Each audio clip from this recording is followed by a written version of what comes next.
Hello, friends. This is Dave Hurwitz, executive editor at ClassicsToday.com, and Mildred, because some of you have asked where she is. We've been playing fetch. Do you want to go back and play? Yes? Are you ready? And here she is. Yes, she's in her morning play mode, so I can't keep her that long, or else she'll freak out. But we do have her gizmo. You know, they love these little stretchy things. You ready? Yes? There you go. Happiness. Life should be so simple for all of us, right?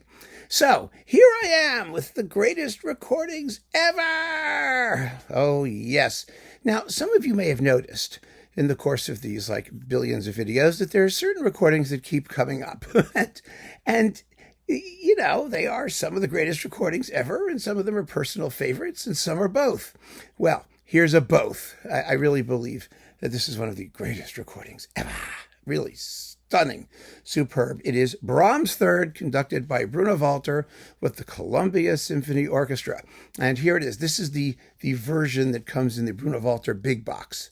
I mean, it's available in a little box. It's available separately. It's available. Walter recorded the third a couple times. I mean, there was an earlier New York Philharmonic one, which is one of the fastest recordings of anything you've ever heard in your life. He must have been on like uppers or something when he made that recording. But late in his life, he returned to the Brahms symphonies with the Columbia Symphony, and oh my, what a remarkable cycle that is. I mean, there are some things where you just know that the artist understands that it's sort of a valedictory offering, and they're determined to get it absolutely right and make a statement. And that's what Walter does in this recording of the third. Of course, there is no exposition repeat, so just brace yourself, all you exposition repeat fetishists. It's still an incredible performance. And it's all the more remarkable when you consider that the third is the symphony that everybody blows. Most people get it wrong. Toscanini got it wrong. Furtwängler got it wrong. Well, he got it right once, but he got it wrong all the rest of the time. It fascinates me. I mean, I confess, I am a Brahms third junkie. I really am, because it's such an incredible piece of music, and it seems it's almost Brahms stripped down to his essence as an artist, you know, and the best way to play it is to just play what he wrote. It's to leave the damn thing alone. It is so perfectly put together, but at the same time so difficult, so challenging to conduct, especially the first movement. But the whole thing is full of pitfalls. I mean, the orchestration in the first movement is some of Brahms' muddiest, if you actually try and manipulate it. Actually, if you play it just the way he wrote it, it usually comes off fine. But if you futz around with the opening theme, for example, with all the dynamic swells and things and nonsense conductors try to do in the retards and the accents, and it all just gets lumpish and thick and heavy. The same thing is true of the climaxes of the finale.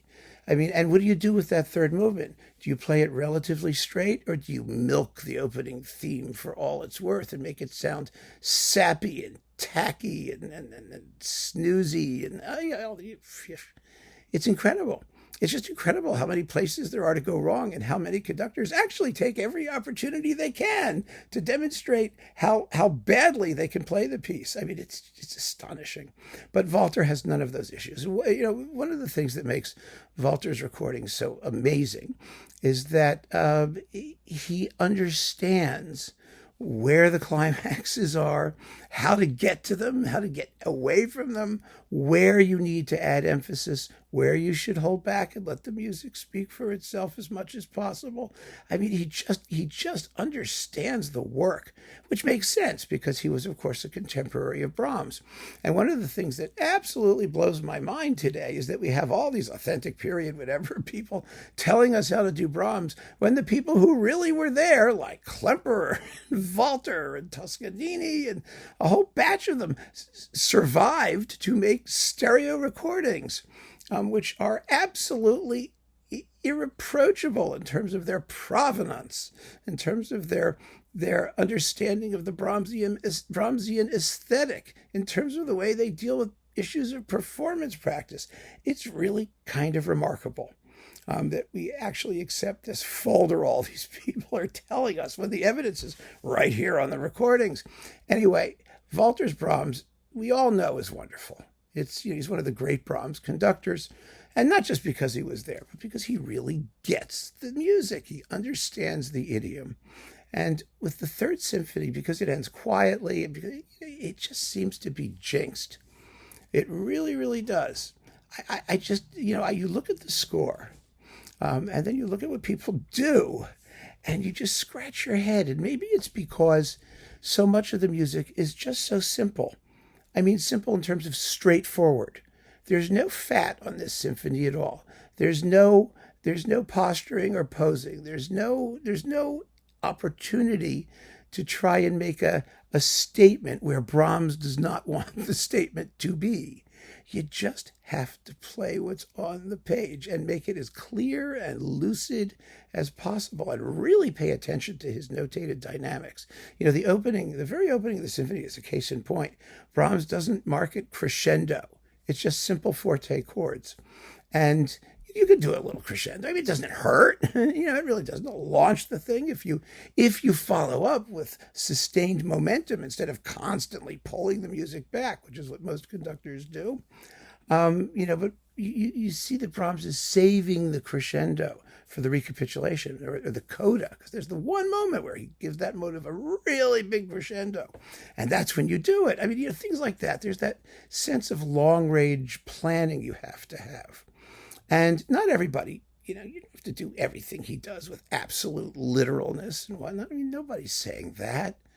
But there's a logic. There's a logic to the music. There's a sense that Brahms saw the work whole and planned it that way. The single largest climax, of course, comes in the finale, the recapitulation of the finale. And you've got to just nail that moment. And Walter does. So many people do not. Really, it's remarkable how badly this symphony comes off. And for that reason, it fascinates me. It really does. I never pass up the opportunity to hear a new recording or a new performance of it, because I love it. I love the music so much. And I love it when it sounds like Brahms is speaking to us, not when I get a sense of a conductor manipulating the text in order to make an expressive point. Brahms makes all the points he needs to make. It's just right there. And that's what Walter does. I mean, he really does. It's an extraordinary, extraordinary performance. And it says something about the man that where 99.9% of the conductors screw up, he's at his very, very best. And that's what makes it such a special experience. That was true of Klemperer too, by the way. So, it's not like, there's a shortage of very fine performances. There's Dochnani, there's Günter Vahn's first one. There's some really marvelous performances, but they are relatively rare, all things considered. And this is just astonishing.